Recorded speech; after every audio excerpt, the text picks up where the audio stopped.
Olá pessoal, tudo bem? Eu sou Eduardo Baez, este é o canal História Integrada Edu Baez. Nós estamos juntos falando de Antiguidade Clássica. Agora eu vou falar para vocês sobre Roma, mas a época do surgimento, da origem e da difusão do cristianismo. O cristianismo, ele surge no contexto do Oriente Médio, no primeiro século, decorrente aí dos ensinamentos de um rabi chamado Jesus Cristo, ou Jesus de Nazaré, ou Jesus o Nazareno, ou ainda Emanuel, que significa o Deus conosco. O camarada, ele se intitulava e dizia-se como filho de Deus e o próprio Deus encarnado. E isso vai custar muito caro a ele e aos seus seguidores, mas é interessante notar que, apesar de custar muito caros, eles estavam dispostos a pagar o preço. Caminhe comigo, vamos em frente, vamos falar da origem e da difusão do cristianismo primitivo no contexto do Império Romano. Veja só, falar do cristianismo significa remontar ao povo judeu, de onde nasce e surge Jesus Cristo, os seus primeiros seguidores. O povo judeu, pela época de Roma, pela época do Império Romano, esse povo judeu ainda era, e ainda é, né, fortemente apegado às suas tradições religiosas. Por ser apegado às suas tradições religiosas, esse grupo, esse povo judeu, não tolerava, não aceitava a dominação estrangeira, ou até aceitava, mas o que ele não aceitava era a imposição de deuses estrangeiros e de práticas religiosas que não diziam respeito às suas práticas. E isto os colocava em choque constantemente com os povos conquistadores. Grande oposição à presença estrangeira, constante. Na época do surgimento do cristianismo, há uma grande esperança de que se levantará entre os judeus o Messias, o escolhido, aquele que seria enviado por Deus, tal qual Moisés foi enviado por Deus para tirá-los do Egito. Este libertador, chamado de Messias, viria não apenas para libertá-los do jugo romano, mas como para estabelecer o seu reino sobre a terra e sobre todos os povos. Na época, no contexto do primeiro século, nós encontramos os segmentos religiosos e políticos, que se mistura tudo, política com religião, bastante divididos. Você tem a seita dos saduceus, uma verdadeira aristocracia religiosa. Os saduceus, eles compunham o governo local chamado de sinédrio, praticamente uma teocracia, mas essa teocracia não era de fato, porque o poder de fato estava nas mãos de Roma, mas que se permitia a formação deste conselho chamado de sinédrio para a manutenção da tradição, dos costumes e das leis judaicas. Você tem os fariseus. Os fariseus eram uma elite intelectual, conheciam a lei judaica de cima e embaixo o tempo todo. E os fariseus eram extremamente zelosos, não apenas da prática, mas da moralidade judaica. E os zelotes, ou zelotas. Zelotas eram nacionalistas, muitos deles subversivos, que combatiam os romanos de fato. Os zelotes se constituíam não apenas numa seita, mas num grupo que poderíamos hoje identificá-los até como um grupo terrorista de resistência à presença romana na região da Judéia, da Palestina e da Galiléia. Além dos zelotes, que eu repito aqui, você tem os essênios, eu só repeti ali para poder ficar três igual, por isso. Tá? Os essênios já têm uma linha mais espiritualizada, viviam em busca de uma elevação espiritual e de conhecimento maior das leis e das essências e daquilo que é seguir a Yahvé. E os batistas, seguidores de João Batista, um deles, viviam no deserto, em peregrinações, em busca da contemplação da palavra de Deus, em busca do conhecimento, em busca de uma vida simples, né, com a pregação de que o reino de Deus estava próximo e que o Messias em breve chegaria para libertar o seu povo. Existiam ainda os judeus da diáspora, ou chamados judeus helênicos. Esses judeus helênicos, eles já eram um pouco mais abertos à cultura estrangeira, abertos ao diálogo e ao conhecimento de outras culturas. Desta forma, é neste cenário que por volta aí do ano 30, inicia-se o ministério de um sujeito chamado Jesus de Nazaré. Jesus, a vida de Jesus, segundo os evangelhos, pode ser resumida, e quem sou eu para resumir tão poucamente, é que aqui o espaço é só para a gente entender a história do surgimento do cristianismo, pode ser resumido da seguinte maneira. Ele nasceu em Belém da Judéia. Por ocasião do seu nascimento, a família dele, que era originária de Belém, tinha que se deslocar à cidade de origem para fazer o recenseamento.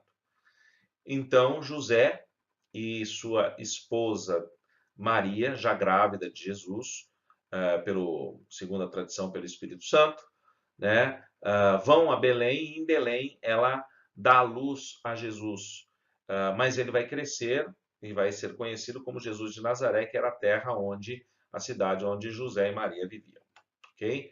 Com 30 anos, ele inicia o seu ministério pelas poeirentas estradas da Galileia, em direção à Judéia e toda aquela região. Ele vai se apresentar como o Filho de Deus, como o Messias, e isso vai despertar uma forte oposição das autoridades judaicas e também das autoridades romanas, porque sabia-se que os judeus esperavam a qualquer momento alguém que se levantasse como libertador numa grande revolta contra a presença romana. Devido ao seu discurso que confrontava essas autoridades, sobretudo as autoridades religiosas, ele acaba sendo preso pelo Sinédrio, levado ao procurador, Pôncio Pilatos, e ambos, tanto o Sinédrio quanto Pôncio Pilatos, acabam por condená-lo à morte. Segundo os evangelhos, ele foi crucificado na tarde de sexta-feira, no meio-dia, da sexta-feira, morreu às 15 horas, morreu por volta das 3 da tarde, foi sepultado um pouco antes do pôr do sol da sexta-feira e, para os que creem, ele ressuscitou ao terceiro dia. Ao ressuscitar ao terceiro dia, ele teria então vencido a morte e provado que, de fato, ele não apenas era o Filho de Deus, mas o próprio Deus encarnado. Essa é basicamente a história dos evangelhos, e se você quiser ler depois, vale a pena, porque além de é um conjunto histórico muito interessante e são livros absolutamente inspirativos nesse sentido. O que Jesus ensinou, o que é trazido dos ensinamentos de Jesus? Primeiro, a doutrina de Jesus é uma doutrina universalista. O que eu quero dizer com uma doutrina universalista? Ela não está restrita aos limites do judaísmo. O judaísmo ele está limitado ao seu conceito e à sua etnia, em alguns casos. O cristianismo não. O cristianismo vai romper com esta hegemonia e com este limite do judaísmo, e isso está presente, por exemplo, no discurso chamado a Grande Comissão, que é o discurso de despedida de Jesus com os seus discípulos, ali no Evangelho de São Mateus, no capítulo 28, de 18 a 20, onde ele resumidamente diz assim: eu tenho toda a autoridade que me foi dada pelos céus e pela terra, e agora eu digo que vocês devem ir por todas as nações, por todas as etnias, por todas as culturas, ensinando a guardar todas as palavras que eu tenho ordenado, batizando em nome do Pai, do Filho e do Espírito Santo, ensiná-los a serem os meus discípulos por onde quer que vocês vão.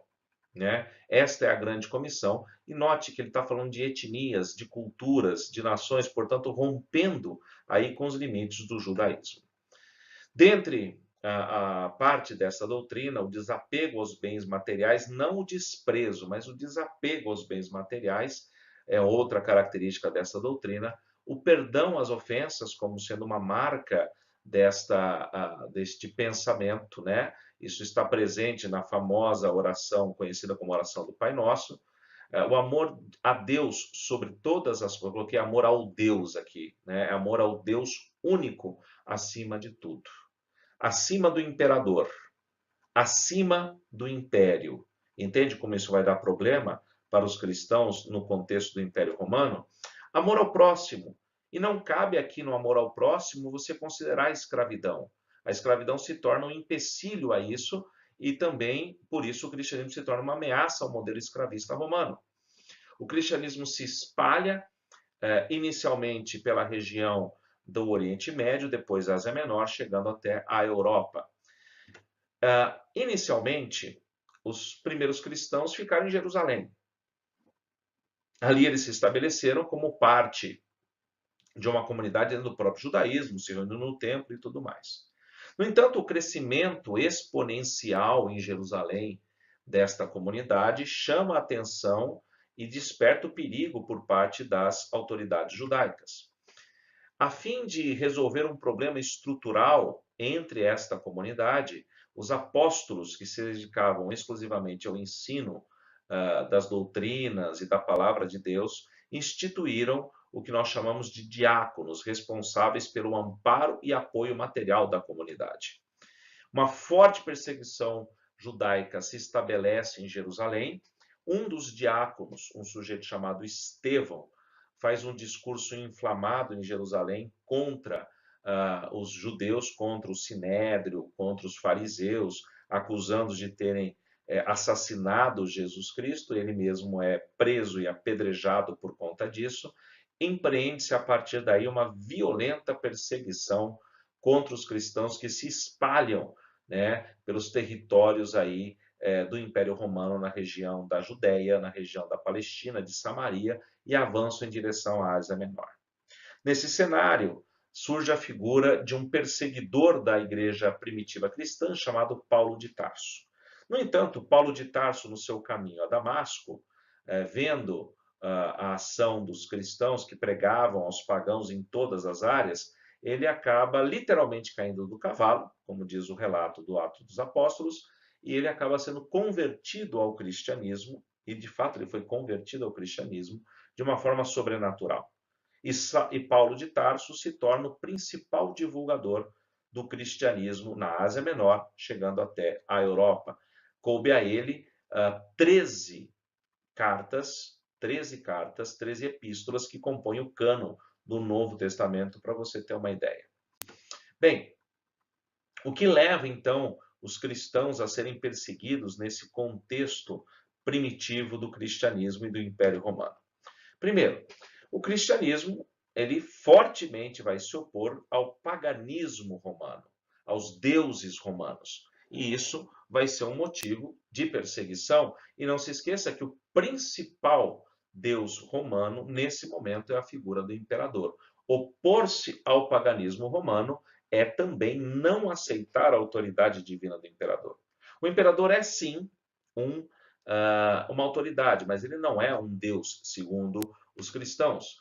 Desta maneira, também os cristãos se opõem às instituições imperiais impregnadas de religiosidade pagã e de conceitos pagãos.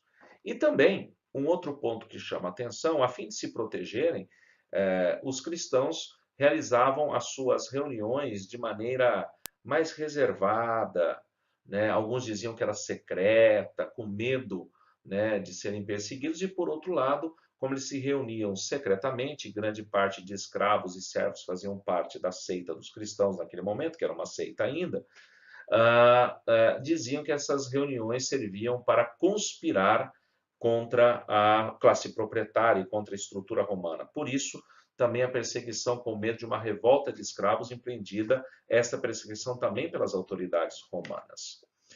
Se tornaram diversão para os pagãos, para os gentios nas arenas, sendo destroçados pelas feras, e quanto mais suplícios fossem criados, mais prestígio tinham os carrascos, né? No entanto, essas intensas perseguições e a maneira como os cristãos reagiam a essas perseguições fazia com que cada vez mais houvessem mais conversões, né? O próprio apóstolo Paulo, ele numa de suas cartas aos Filipenses, na carta aos Filipenses, ele diz que a casa de César estava se convertendo ao cristianismo. Em 250 anos, o cristianismo sofreu 10 grandes perseguições, portanto, a cada 25 anos, geralmente coincidindo com alguma crise, com alguma instabilidade, que se buscava um culpado universal. Esses culpados eram os cristãos, porque eles não obedeciam às estruturas romanas. No século IV, um imperador chamado Constantino, ele, segundo a história, e é uma grande discussão que não entrarei aqui, ele assina o Édito de Milão, que legaliza o cristianismo, e teria Constantino sido possivelmente o primeiro imperador cristão da história.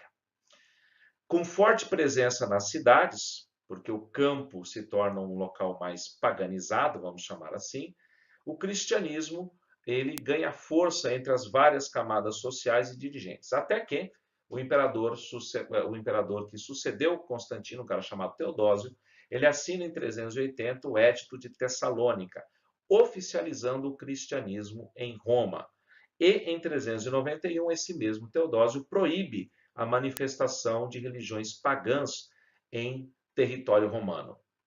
O cristianismo, a igreja, acabara de se tornar uma instituição do Império Romano. Bem, a partir desta situação, a igreja ela vai criando uma estrutura de doutrina, hierarquia e organização muito semelhantes ao próprio Império Romano. Na literatura, nós vamos destacar 3 etapas. A construção do Novo Testamento, que vai durar aí uns 90 anos, desde o início da era cristã, uns 90 anos, com os evangelhos, os Atos dos Apóstolos, as cartas pastorais de Paulo, as demais cartas de Tito, de Tiago, de Filemon, de João, do apóstolo Pedro, e chegamos no livro de Apocalipse, que encerra o Novo Testamento.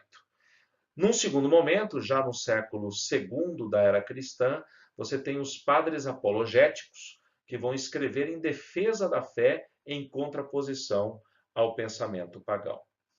E num terceiro momento, já no século III, IV, já perto da oficialização, e depois com a oficialização, você tem os tratados, em que se combatem as heresias, as discussões que de alguma forma colocavam-se contrário aos dogmas cristãos.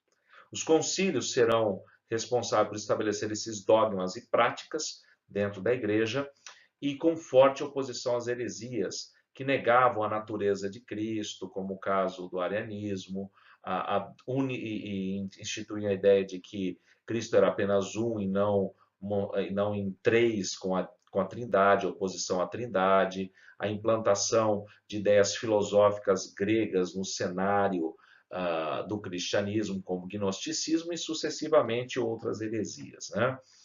Na hierarquia inicial, nós tínhamos os padres, os apóstolos, padres, os presbíteros e diáconos. Lá na igreja primitiva, com a instituição do Império Romano, começou-se a surgir aqueles que seriam responsáveis por uma área maior das comunidades cristãs, chamaremos esses de bispos. Os acima dos bispos, que dominavam por sobre a dioceses maiores, áreas maiores, eram os metropolitanos. Em cada capital do império havia um patriarca, e em Roma ficava o supremo pontífice, o papa. Mesma estrutura administrativa do Império Romano vai ser implantada na igreja, porque agora ela é uma instituição, ok? E devido a isso, o clero começa a se separar. O clero regular, que é o clero institucional, e o clero secular, que é o clero institucional, e o clero regular, que é aquele clero formado pelos monges que se retiram desta vida institucional e vão viver no deserto, chamados pais do deserto, uma vida de contemplação e de busca de um relacionamento mais próximo com Deus, dando origem aos mosteiros e aos conventos isolados da realidade urbana. Ok? Estrutura do cristianismo primitivo. Eu sou Eduardo Baez, este é o canal História Integrada Edu Baez. Não deixe de se inscrever, de dar um like e de ativar o sininho. Compartilhe o vídeo, não deixe de fazer isso. Um grande abraço, até a próxima. Tchau, tchau. Deixa eu fechar aqui, peraí. Opa, agora sim. Tchau, tchau.